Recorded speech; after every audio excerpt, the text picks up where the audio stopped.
within our country and globally around 2040, 2050. तो उसके लिए हमने किस तरह से अपने आप को तैयार करना है. The comment yesterday, I would bring it to the attention of Kasturi Rangan ji. Satyarathi ji ने कल एक बड़ी अच्छी बात कही कि universities, they build the civilizations. Civilizations, that means we need to imagine what kind of a civilization, socio-political order we would see around that time in 2 decades, 2 to 3 decades time. And his apprehension was that signs are not very good, influenced by or dominated by technological advancements, be it in information technology, biotechnology, be it in general, and economic growth. The kind of society we are seeing is that a large economic development, but quite a divided society. Maybe economically we are integrated globally, but in socio-political order, that nationwide. But within the society, there are fears that there is an emerging thought. It may not be true, but then indications are that we are moving towards a society where a large part of it would remain stressed or will be stressed, disoriented. The impact of information technology, impact of job changes, the kind of students, the products we will produce, they will not be the ones that we are envisioning where you are taking once the job and then it is for life. The fear is that jobs would be something, a casual thing, it's tenured, 5 years, 10 years. That means you are an employee, but a permanent student. You have to learn, relearn. Is it the kind of thing you have envisioned in your national education policy? I'm just actually bringing these things in the notice of Kasturi Ranganji so that we listen to him, the architect of national education policy, also then would have seen all the things. You have visualized these things, or what is it that is there? That would also be the kind of talk that we would like to hear from you. I'll not take much of the time. It's just to welcome you on behalf of Association of Indian Universities that you have spared time. Thank you very much indeed. And your contribution at this time will set the tone for discussions during the day. Thank you very much and welcome to this session, opening session. Back to you, Professor Ritu. Thank you so much, sir, for your welcome address. And it's such a nice tone with which you have started that what the society would need from us and what would be the society 10 or 15 years down the lane. That's a matter of discussion and deliberations. And now I would like to invite Dr. Pankaj Mittal, Secretary General AIU, who has tirelessly put efforts in organizing with this team, in organizing this 2 days event. Dr. Mittal is an efficient Women Secretary General of the association, who has also served as founder Vice Chancellor of Bhagat Phool Singh Mahila Vishwavidyalaya, Kanpur Kala, Haryana for 6 years, and UGC for over 3 decades in different capacities, including the post of Additional Secretary. Dr. Mittal is a recipient of several awards and honors, including the President of India Award in 2017 for digital initiatives in higher education, honoris causa from Karnataka State Women's University, Bijapur. She's first Padma Shri Subhashini Devi Award 2018 was conferred upon her for her contributions to societal development and community engagement. And also as Secretary General, Dr. Mittal is instrumental in taking several initiatives for making AIU comparable to its counterparts in other countries. I request you, ma'am, to address this conference as just and introduce today's special guest, Shri Kasturi Ranganji. Over to you, Pankaj ma'am. Thank you, Professor Ritu. The Honorable Padma Vibhushan Professor K. Kasturi Ranganji, Honorable President of AIU, Professor Tej Pratap ji, Honorable Vice Chancellor of National Law University, Professor Ranbir Singh ji, Honorable Vice Chancellors of all the member universities of AIU who have joined us today, which are spread all over the country, speakers of various sessions, ladies and gentlemen. It is a matter of pride and honor for us that Padma Vibhushan Dr. K. Kasturi Ranganji has agreed to deliver a special lecture on the occasion of AIU National Vice Chancellors Conference. In fact, he had agreed to come for the conference personally during March, but because of COVID pandemic, we had to postpone, and now we are happy that he has agreed to join us virtually. We are so very grateful to Dr. K. Kasturi Ranganji for agreeing to our request and are deeply appreciative of his humbleness. When we talk of national education policy, as you all know that it is a very innovative, forward-looking, student-centric document, which has the capacity of creating a new India, provided it is implemented in letter and spirit. In my opinion, three most important aspects of the policy are giving autonomy to the institutions, teachers, and students in terms of, say, for institutions, every institution is now will now be a degree awarding institution with complete academic autonomy. There's a lot of flexibility to the teachers in terms of content, pedagogy, and assessment, and freedom to the students in terms of choosing subjects, like freedom of subjects, freedom of speed, and freedom of university in terms of academic bank of credit, which is really a revolutionary step.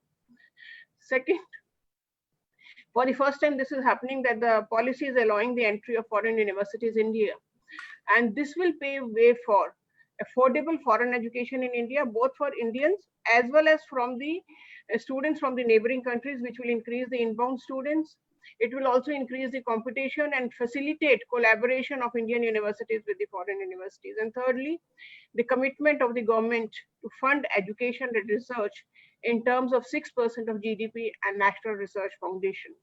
We are keeping our fingers crossed, of course, and hope that this long pending recommendation of 6% of GDP to be given to education sees the light of the day. So we are eager to hear the finer aspects of the policy from Dr. K. Kasturi Ranganji. But before I request him to speak, I deem it a privilege to introduce Dr. Kasturi Ranganji to all of you. Padma Bhushan, Padma Bhushan, and Padma Shri. Dr. K. Kasturi Ranganji is an Indian space scientist who headed the Indian Space Research Organization since 1994 to 2003. He is presently Chancellor of Central University of Rajasthan and NIIT University. He is former Chancellor of JNU and the Chairman of the Karnataka Knowledge Commission. He is a former member of Rajya Sabha, where he was from 2003 to 2009, and a member of the Planning Commission of India. He was also the director of National Institute of Advanced Studies, Bangalore from 2004 to 2009. He is also serving as the member of the Board of Trustees of Raman Research Institute Trust, Bengaluru. He is a recipient of 3 major civilian awards from the Government of India. We are so proud of it. Padma Shri in 1982, Padma Bhushan in 1992, and Padma Bhushan in 2000. Dr. Kasturi Ranganji, of course, was the head of the drafting committee and hence the architect of the national education policy, for which he will be remembered forever in the higher education or the education space. We welcome Dr. Kasturi Ranganji and humbly request you for your special address to the august gathering of Vice Chancellors. Please, Dr. Kasturi Ranganji. Thank you. Thank you very much. Professor Tej Prakash Ji, the President, Professor Ranbir Singh, Dr. Pankaj Mittal, esteemed Vice Chancellors, and other participants. First, let me thank the Association of Indian Universities and its Dynamic Secretary General, Dr. Pankaj Mittal, for this privilege extended to me to talk on this conference, a virtual conference of Vice Chancellors, which I think is very timely because you bring in a freshness to the discussions, even though the same base of 9EP will be discussed all over the country, and each has its own uniqueness, the discussions, and certainly the Association of Indian Universities certainly has its own way of looking at it, being the head of being the participants being what the Vice Chancellors are. I had actually thought of saying something about the policy, the elements of the policy, which are of interest at higher education. The reason being, we never had a discussion of what could be the kind of scope in which I should be speaking, but I'm quite happy that the first day had seen several important discussions on the questions of this policy and the related fallouts. And Professor Tej Prakash Ji specifically summarized some of one or two important points with regard to the yesterday's discussions, and especially with Professor Satyavarti's concern about the ability of this educational policy to play its rightful role in this country with the kind of uh, outlook that we have. I will be able to say something about it, but not necessarily. We have a background about India, and certainly we have considered the kind of things that we have put into the policy in terms of what is possible and what is not possible, because I think but India has to be ambitious. There is no question on that. Second, we are talking of a third largest economy in the next few years. And third largest economy means much in many ways. And education is central to drive the economy of this country. And certainly the present system of education, I don't have to emphasize this to all of you, will meet the kind of third largest economy that we are thinking of for playing our role in the world. So that is one of the things. I'm also happy that the All India, I may recall, All India, I'm just recalling again back from the thing, when we were trying to start our process of discussions with the various agencies in formulating this policy, I would like to recall gratefully the meeting that we had with the All India Association of Universities. In fact, at that time, Professor Furkan or Kumar had come, specifically represented the association, gave us some very valuable insights into what kind of things they are looking for on behalf of the vice chancellors. I thought I should mention it in this forum because you have played an important role even in our thought process, which has influenced us, no doubt. The other part about what I would like to do is I will restrict myself to the policies and some of the points that Professor Tej Prakash Ji has mentioned. I will not go into the implementation part because that is currently on progress in MHRD. I'm sure that they will come out with something. I understand that this time is not very far off for coming, the first set of actions coming out of this. So it is not that we have waited. The government seems to be really speeding up the whole process by showing yesterday I was my friend and colleague Amit Khare told me that nearly 150 recommendations are ready now from this particular policy to be implemented. So I think there is a speed, and I think we have to maintain this. And I also want to recall that since we submitted this report in the draft form about more than a year back, a lot of scrutiny again went through. I am saying this because this is a connecting part to actually what's going to be the future of the policy. And the MHRD subjected it to reviews at several levels further. And I particularly want to say that the Honorable Prime Minister himself went into the details of the policy. I understand even para by para. And he sat 3 or 4 times going through the policies, sometimes as much as a continuous 4-hour sitting, and made some very valuable suggestions and innovative suggestions with regard to what we can introduce into the policy, and they have been already done. Also, I may mention that I think I mentioned it some time back regarding the fact that when it was put into the public domain, we got something like 250,000 responses, which was not a small response in a country of that, and that too well distributed across the geography of this country. And what is interesting is all these rigorous reviews, whether it is the public domain inputs, whether it is from the Prime Minister or from many other sources, by and large, if you want to summarize in 2 words, the original policy which we had submitted has been retained in letter and spirit after this very rigorous review, even in the subsequent phase. So there is all the reason to be satisfied that this particular policy is truly representative of the different segments of the society, different geographies, different aspirations, and different kinds of ideologies and different kinds of religious belief, whatever you want to say as things that define the plurality and multi characteristics of this particular country, they have been suitably responded to in the context of this report. Now I come to the higher education. Higher education plays an extremely important role in promoting human and societal well-being. It significantly contributes towards India becoming a knowledge economy, and more young Indians are likely to aspire for the higher education in the coming years. I said that as we move towards a third largest economy, this would be one of the important demand that will come up. Given the 21st century requirements, quality higher education aim to develop good, well-rounded, and creative individuals. It must enable an individual to study one or more specialized areas of interest at a deep level. This is one of the important things. I will come back to this in the actual discussion.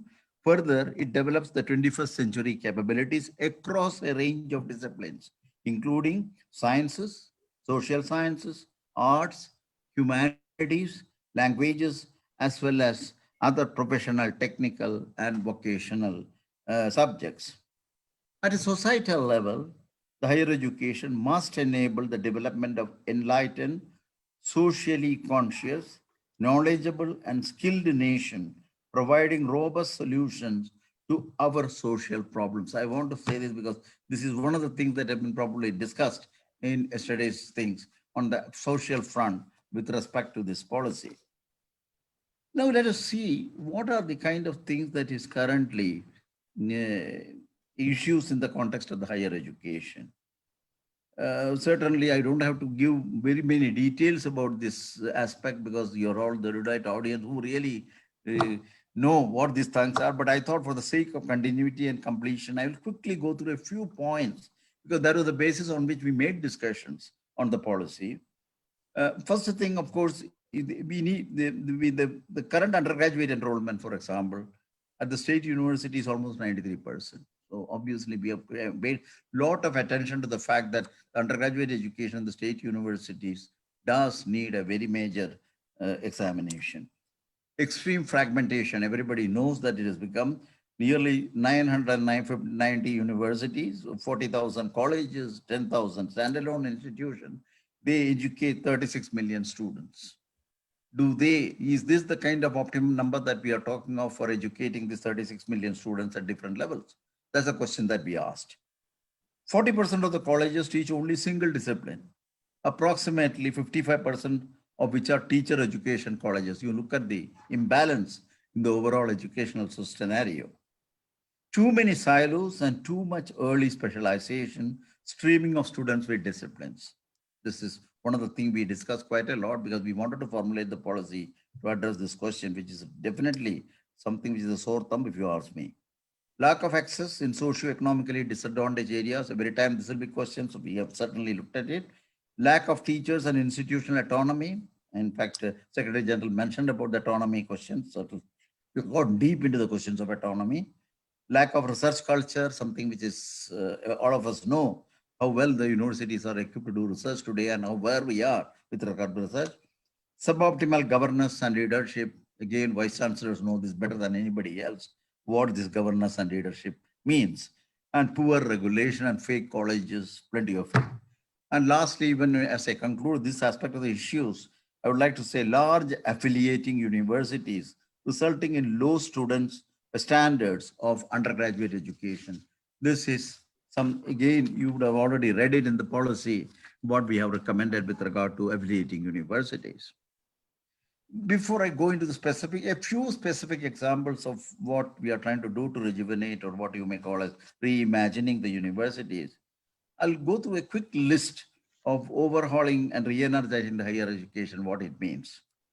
First, we have recommended moving towards a higher educational system consisting of large multidisciplinary universities and colleges with at least one or near every district.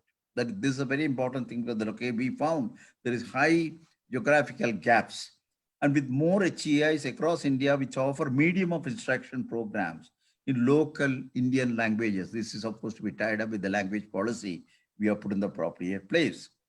Moving more towards a more multidisciplinary undergraduate education. This is something I will come back, a little more elaboration is needed here, but this is one of the punchline with regard to the higher education that we have made a recommendation.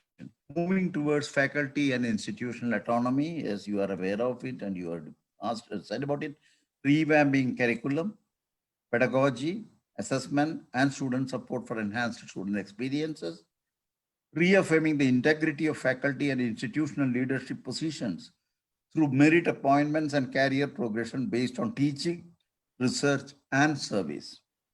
Establishment of a national research foundation to fund outstanding peer-reviewed research and to actively seed research in universities and colleges. Then governors of higher education by highly qualified independent boards. There are very good examples of this kind of a thing. Highly qualified independent boards having academic and administrative autonomy. We have tried to bring those better experiences that we have got some institutions like IITs, IISc, and so on into the broader issues of a university governance. Light but tight regulation by a single regulator for all the higher education, including professional education. This is one of the other things that we have said. And this, of course, is elaborated later.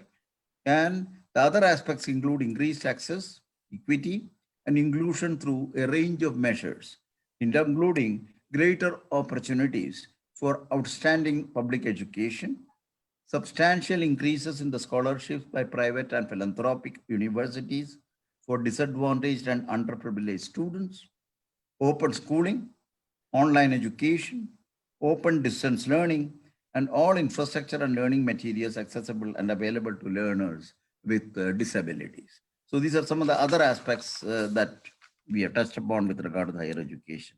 Now I come back to the undergraduate education. I said about the more holistic education.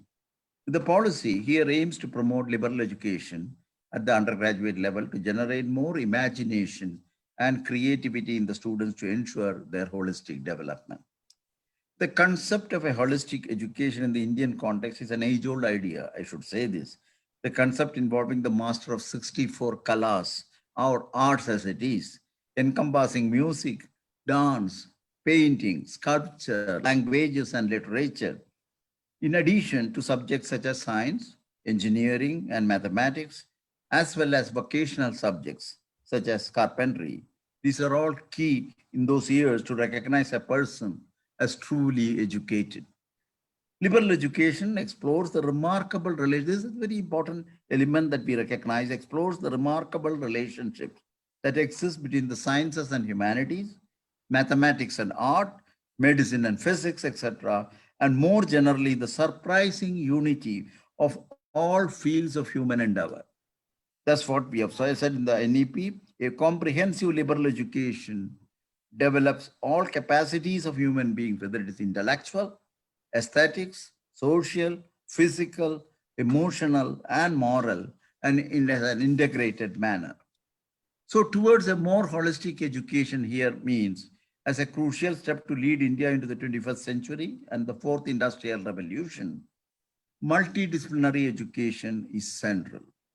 Even engineering schools such as IITs will move towards more holistic, multidisciplinary education with more arts and humanities. In fact, it's already there, happening in many universities and also some of the IITs, where arts and humanities students will aim to learn more science. Of course, the STEM and STEAM is the beginning of this kind of a approach, where all will make an effort to incorporate more vocational subjects and soft skills. India's rich legacy in the arts, I said about the Kalas, as well as the sciences and beyond, will significantly help in making the move towards such an education and easy and natural transition. Now, what is it that we have recommended in this context of introducing the holistic education? With broad multidisciplinary exposure, it will be an imaginative and flexible curricular structure, creative combinations of disciplines of study, multiple exit and entry points. Master's and doctoral education will provide research-based specializations. 3 to 4 year undergraduate degree with multiple exit options. They have been discussed quite a lot in among several fora. 4-year program, Bachelor of Liberal Arts Education in chosen major and minors. 3-year on bachelor's degree. Both 3 and 4 years program lead to degree with honors with a research work, and exit with a 2-year advanced diploma or a 1-year advanced diploma or a diploma or a certificate. So these are the flexibilities that is built into it. And ultimately, the flexible master's degree will be a 2-year for those with a 3-year undergraduate or 1 year with a 4-year and integrated 5-year. These are the 3 elements of a master's program. Of course, we have done away with the MPhil, on which a lot of questions have been asked. But we think that we know exactly, and all of you know, of course, what MPhil's utility has been in the context of the higher education. I'll say something about the teacher education. This policy aims to ensure rigorous teacher preparation within vibrant multidisciplinary institutions.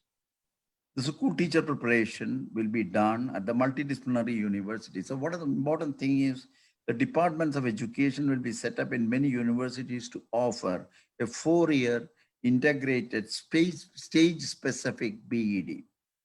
BEd will be an undergraduate program of study covering both disciplinary and pedagogic teacher preparation courses for each stage of education, foundational and secondary.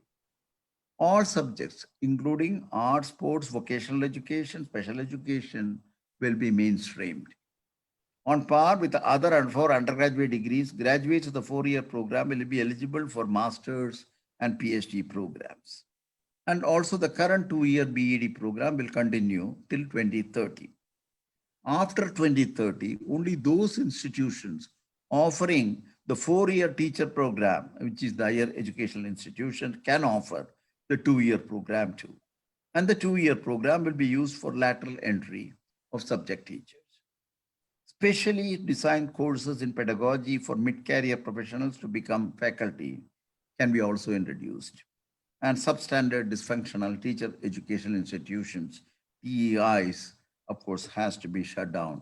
And we made a very strong plea for this kind of a thing. I want to say also, in summary, with respect to the teacher education, the whole idea is to raise the stature of the teacher education to the same as an undergraduate education, whether it is in technical, whether it is in professional, whether it is in the mainstream education.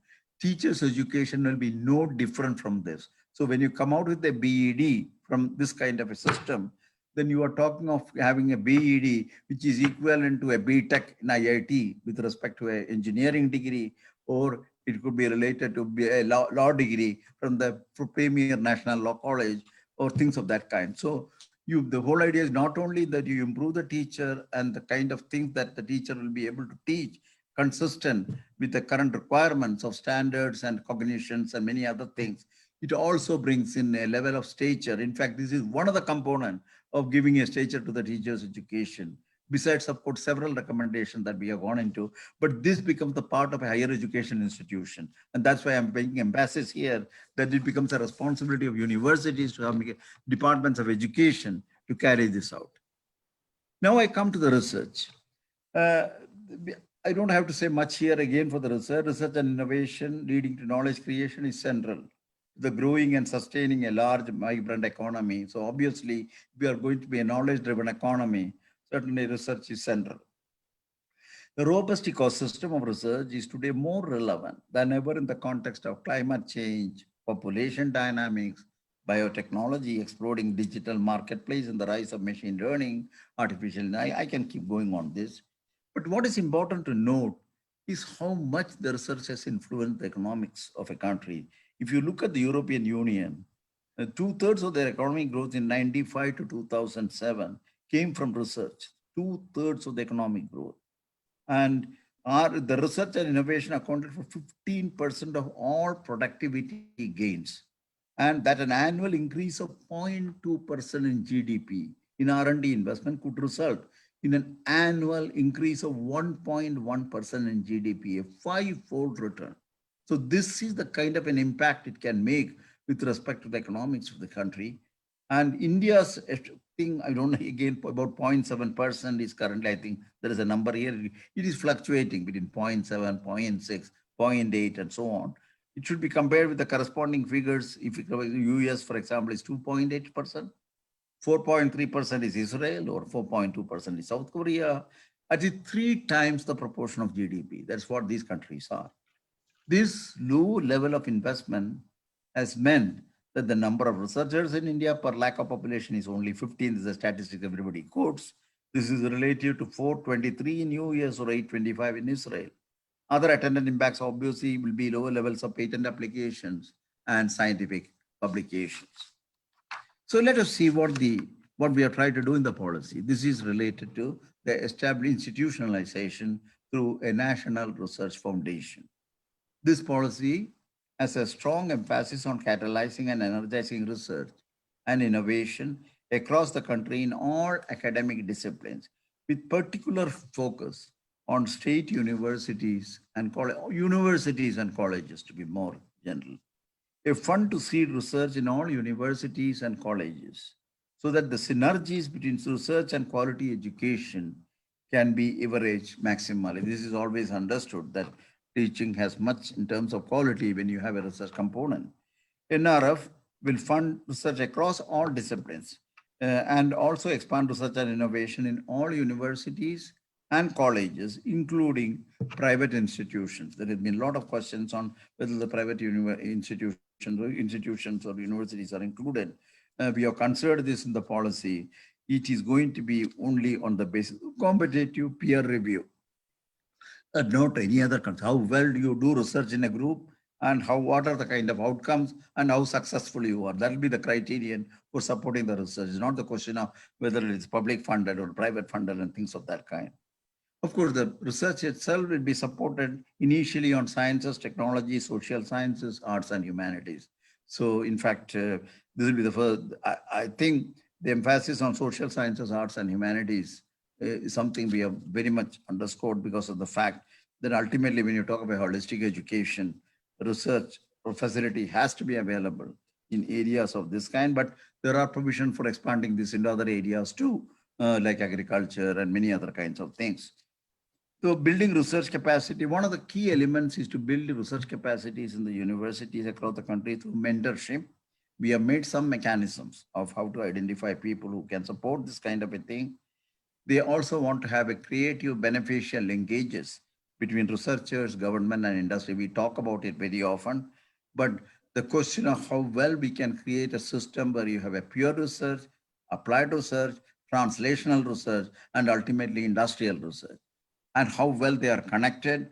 And that you cannot only have a pure research, have 10% of the papers published across, and you have got some very good papers in Astrophysical Journal, Physical Review, and other kinds of things. But then where does it connect to the applied research? Where does it connect to the translational research, and finally industrial research?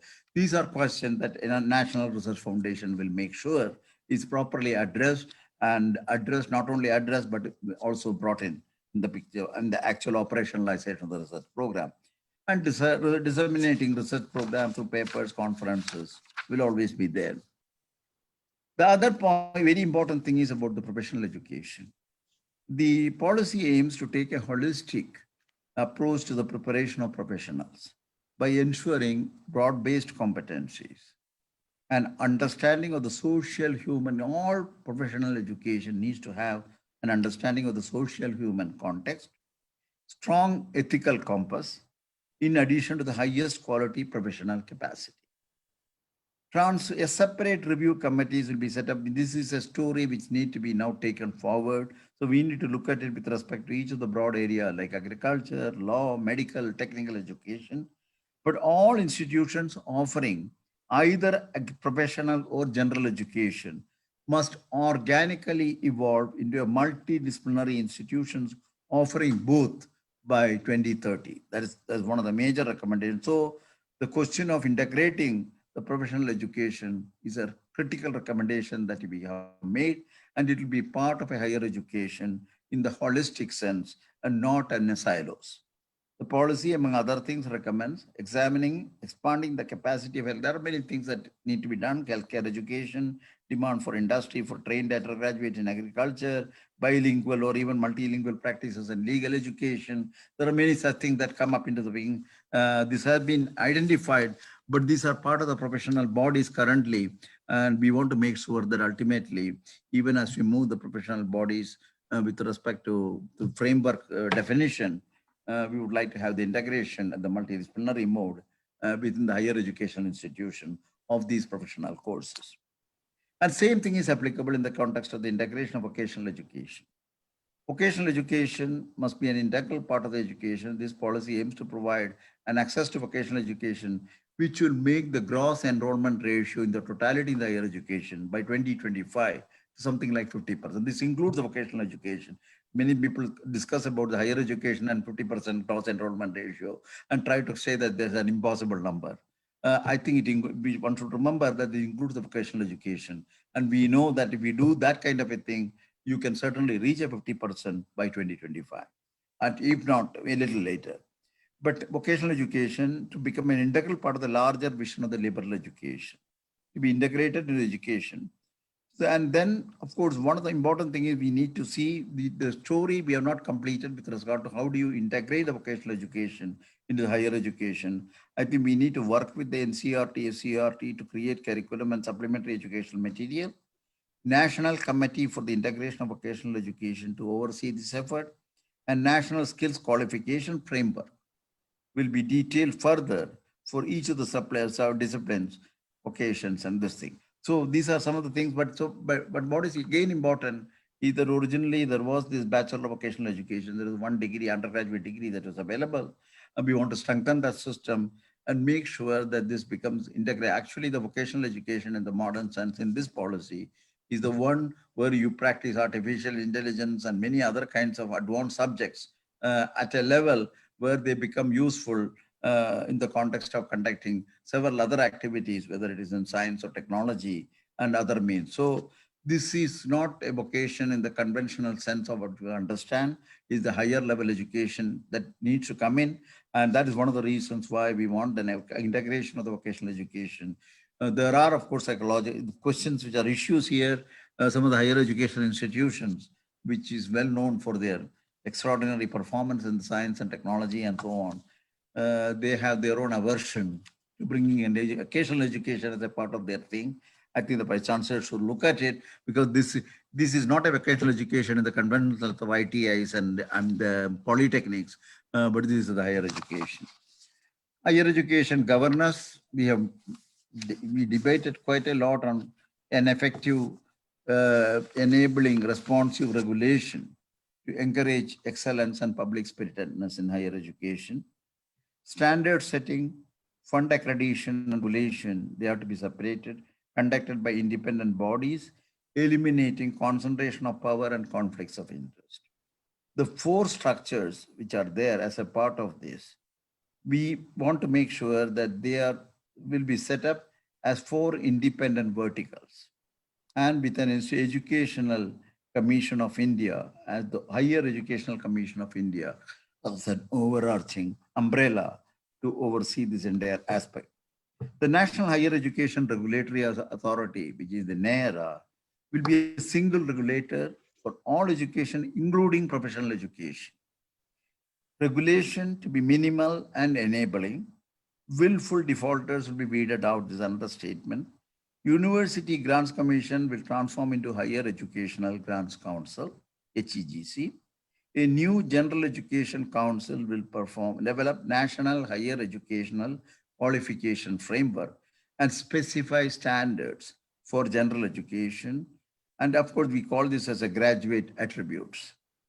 Accreditation will be the basis of regulation. NAC will oversee the development of ecosystem of sufficient accreditation institutions. In fact, it will be a distributed accreditation function to credit all HEIs once every 5 years. All other regulatory bodies, MCI, AICTE, NCT, BCI, and others, they all become standard setting bodies. Common regulatory regime for public and private institutions. I come to another important dimension of the higher education. Of course, it also includes school education, which is related to the education technology. Use of technology in education can be classified broadly if you want to look at it: improving teaching and learning, supporting teacher preparation and continuous teacher professional development, enhancing educational access to disadvantaged groups, and streamlining education planning, administration, and management. What we are trying to do is to see how well can we make judgments, decisions with regard to the incorporation of the technology into the education. And technology has both the sides of the coin. There are some very good positives, and there are also issues when you don't understand its utility and its implication in the broader question of a societal reaction. So this has been, of course, the experience in other areas. For example, when we did a very highbrow satellite experiment to look at the rural development in one of the lowest developing district of the Madhya Pradesh called Jabua. And we were trying to bring in a new dimension to their life, the tribals.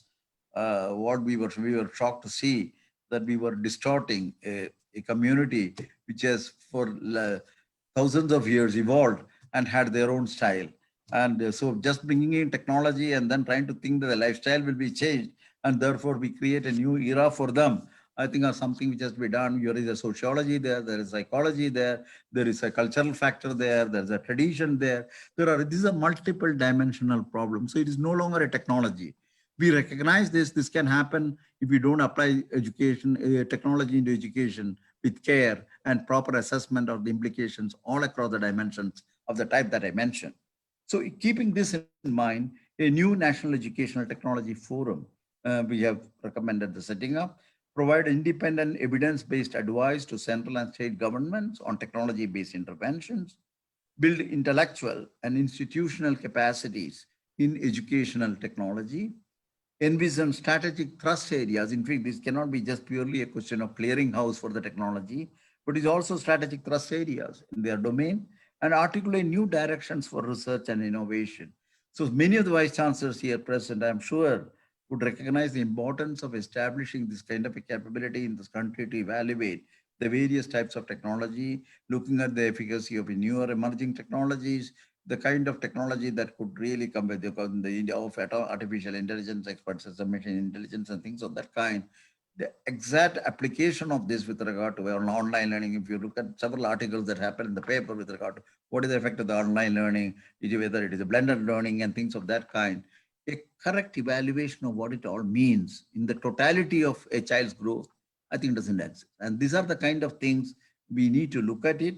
And that is where the National Educational Technology Forum will serve. And also we have recommended a national repository of educational data, records related to institutions, teachers, and students in digital form. This is more for planning, evaluation, not so much to individual evaluation, individual checking. Of course, the importance of disruptive technology I mentioned, especially two aspects related to the use of the new technology, whether it is AI or machine learning or virtual reality and things of that kind, using technology to improve educational outcomes, example, using interactive learning systems using AI, or education in new and disruptive technologies, identifying them and preparing students in large numbers. And policy also deals with both the aspects of National Education Technology Forum. Obviously, we'll look at it with respect to how we deal with this.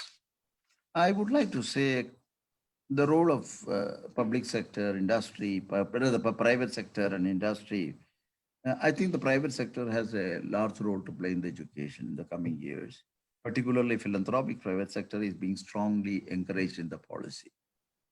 Treated on par with the government sector in terms of regulations, that is autonomy, determining fees, etc., and opportunities, research funding from NRF, and so on. So this is one of the aspects of it we have highlighted as a part of the policy. In turn, they will be expected to provide quality education. Over 40% of schools and nearly 80% of higher education institutions are private. We recognize this aspect of it.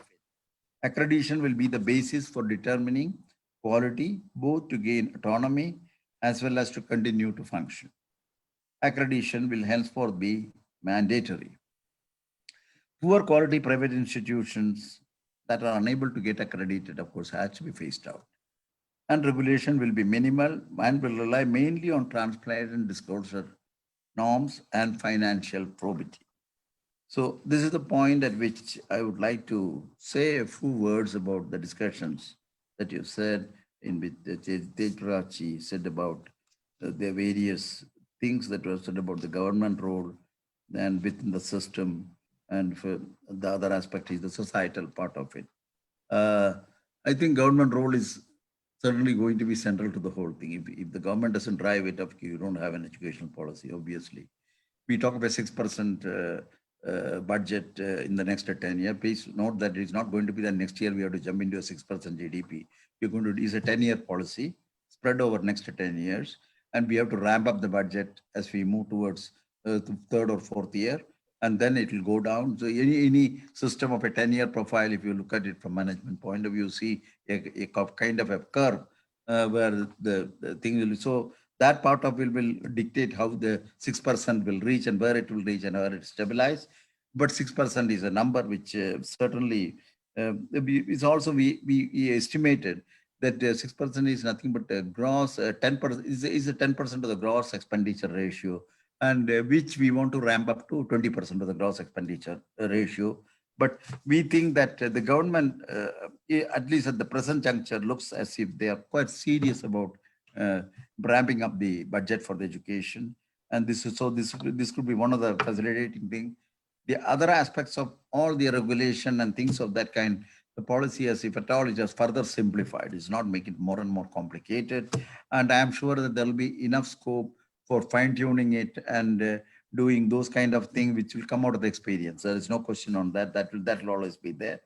And wherever the governmental policy can aid the private organization, for example, we have said we can have complexes of educational systems where the private and the public would be partners in the complexes. So those kind of things will support the private systems with the public support, and public system also will benefit out of the private system. So this kind of things are other kinds of a thing. And the government role certainly will be some of being a facilitator. And the government, at least according to the policy, doesn't treat the expenditure money on the spent on the education as an investment. It is not an expenditure, but it's an investment. That is the kind of a thing that we have tried to bring. There's a lot of meaning attached to this kind of a statement when you try to put money into the education. So we think that the government role will be positive. The regulation and many other so-called controls, so far you call it, will only facilitate further establishment. The whole idea for the government is not only to make sure that you give the public funding, but also try to support philanthropic investments, private investments, and also manage funding if it comes from the alumni, because the alumni funding is something which has been very weak in this country with regard to the raising of money, because it is nowhere near the kind of alumni funding that you get in many of the Indian American universities. And one need to explore this much more. So far as within the system is concerned, I think I'm sure that the vice chancellors need not be told about what we have to do in the educational system. Certainly there is a need not only with regard to changing structurally the various aspects that we have recommended. I want to say there is, if you deeper, probably what Professor Satyavarthi has been worried about is we have a culture, a way of looking at things. And we always try to make sure that we go through an easy path. Great things are never achieved through easy path. There are paths which are sometimes so so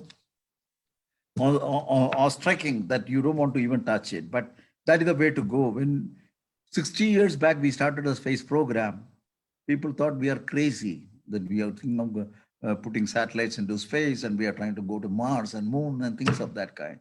The same Indians and the same people, today at 60 years, we could treat Mars, oh Mars, now we should go to Jupiter, this kind of a thing. This is the discussion. So there is nothing in this country that's not possible, whether it is in the area of space, whether it is in this. Education has its own complexities. I don't say that you can compare apple to apple, but certainly this is something, the policy is certainly something which can be implemented, but there has to be a change in the way we look at the culture of management, the culture of delegation, the culture of providing. For example, in a university system, if you've got a research, a youngster want to do a research program and he want to take funds, I think he has all the autonomy to control that money. So those kind of little things which we can introduce into the management of the system of education, that makes all the difference with respect to the independence and autonomy. Doesn't only mean that you give autonomy to the university. It is not only to a department here. What we mean by autonomy is autonomy all the way down. So this aspect, if it is there as a part of an overall autonomy, whether it is in administrative, academic, and ultimately in the finance too, certainly that is something worthwhile. And a good respect for the kind of structure that we have recommended, where you have a governing council, you have the vice chancellor, the director reporting to the governing council, and then the all structures where we have got well-defined responsibilities and things of that kind. The other thing is with respect to societal. We have discussed quite a lot about the role of universities and the societal interfaces. Most of the universities we have recommended, the universities we have recommended should have a fairly strong linkage with the local community. This is one of the things in this. The present system, there are some universities which work closely with the local communities, but it is not so. It is in several ways in trying to bring up schools there. They try to bring up many other kinds of activities among the youth, or if it is in a rural setting, provide the type of education that will help them a local this thing and things of that kind. That is another thing. And ultimately, yesterday we had also a very interesting thing at the FICCI where we discussed the questions of how they can support various types of educational thing, not only starting new investments into educational institution, providing scholarships, defining the problems with respect to the research that they would like to in the institution to carry out, working as a partner in research program between university systems and the industry. There is a tremendous enthusiasm. If a national research funding comes in and you try to create this four-pronged structure for the research to find its way into the industry, I think money will be coming substantially from the industrial system. And therefore, I think we should keep this in picture.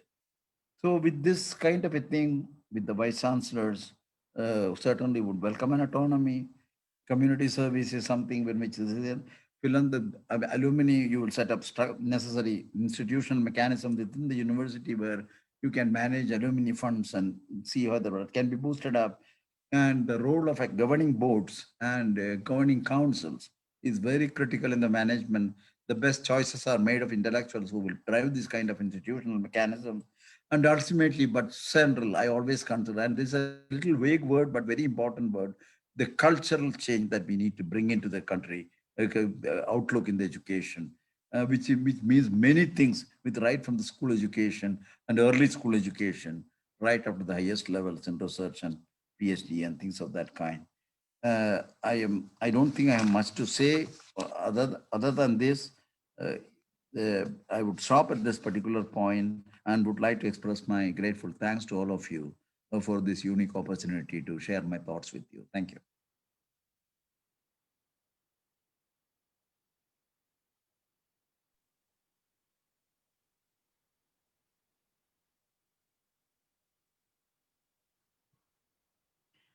Thank you so much, sir, for this special address and detailing the national education policy. Sir, you have not only highlighted the important points of the policy, but covered it thoroughly, and that's going to benefit all of us, the stakeholders. I'm very sure that the academicians and the future generations who are going to be the beneficiary of this well thought new education policy shall remain indebted to you for sharing and addressing concerns on their behalf. No words are sufficient to express our gratitude, sir, but still, on my own behalf and on everybody's behalf, those who are participating this event, we extremely thank you. And now I would request Dr. S. Rama Devi Pani to give vote of thanks to you. Dr. Rama, who is the editor of the University News, a weekly journal of the higher education brought about by the Association of Indian Universities. She is known in the country for meticulous editing and persistent clockwise regularity in bringing out this weekly journal. And apart from her 150 special issues and more than 1,000 regular issues of the University News, she has to her credit 200 editorials, 5 books, 2 question banks, and 20 papers.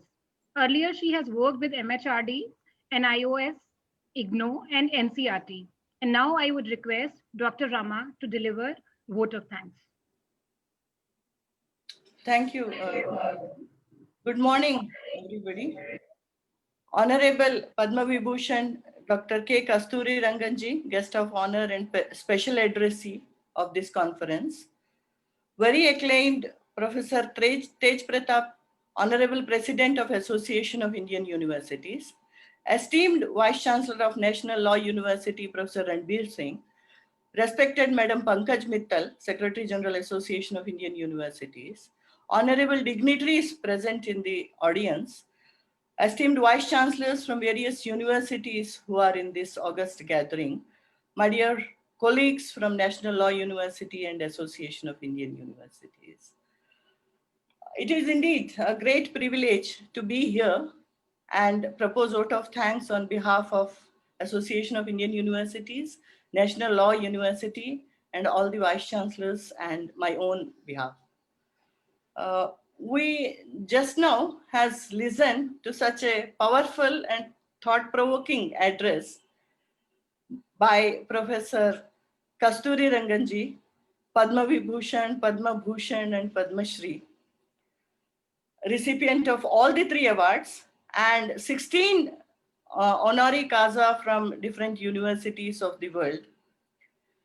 In his extensive address, he elaborated all the points of national education policy, very nicely detailed each point. He touched upon the teacher education and research aspect very nicely. They are the Achilles heels of Indian higher education, we all know.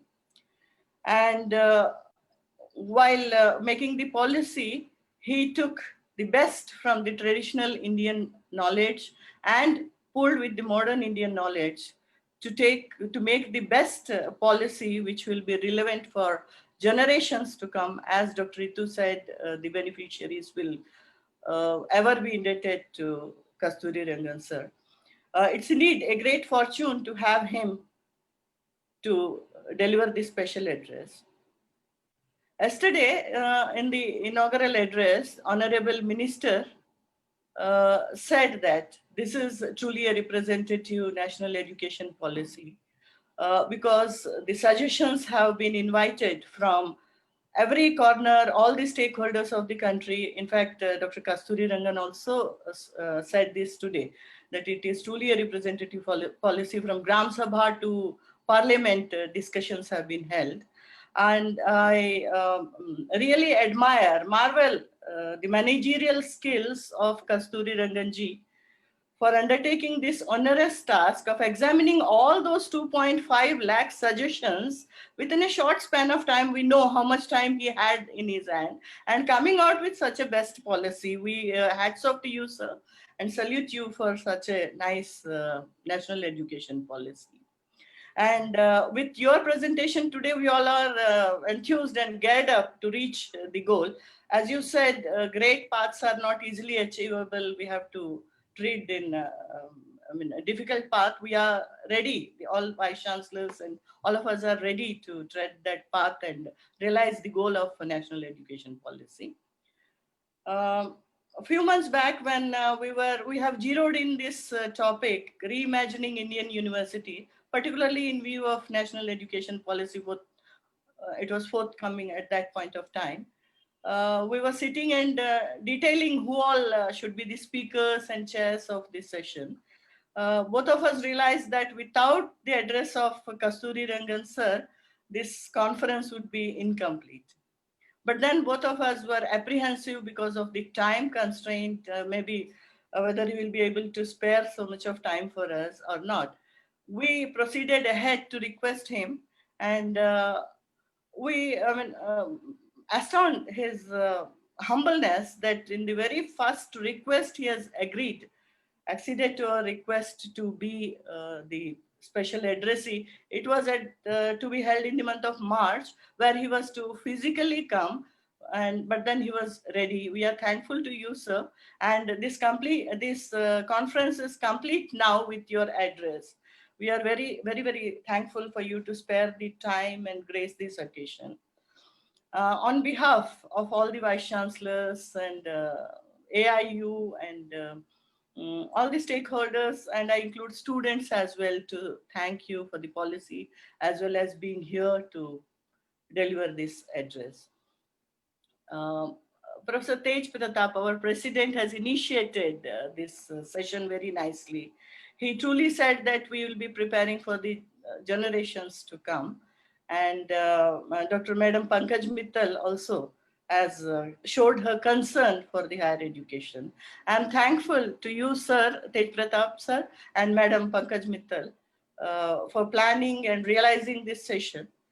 I'm thankful to Ranbir Singh sir, Vice Chancellor of National Law University, for facilitating this session, and thankful to Bajpayee sir and his team for giving all this support. Bajpayee sir is Registrar National Law University. I'm thankful to all the Vice Chancellors who are present here and all the dignitaries who are attending this conference. I thank one and all who are here to make this session a success. I once again thank you, Kasturi Ranga sir, and namaskar. Thank you so much. Thank you, Ramaji. Thank you, sir. Thank you so much. And now we close this session.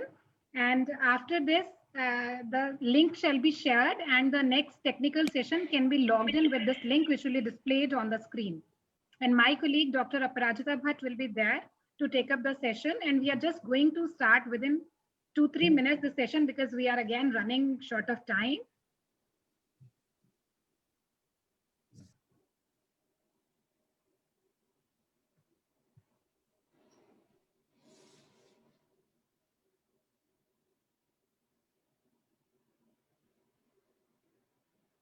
हाँ madam, अब शुरू हो रहा है.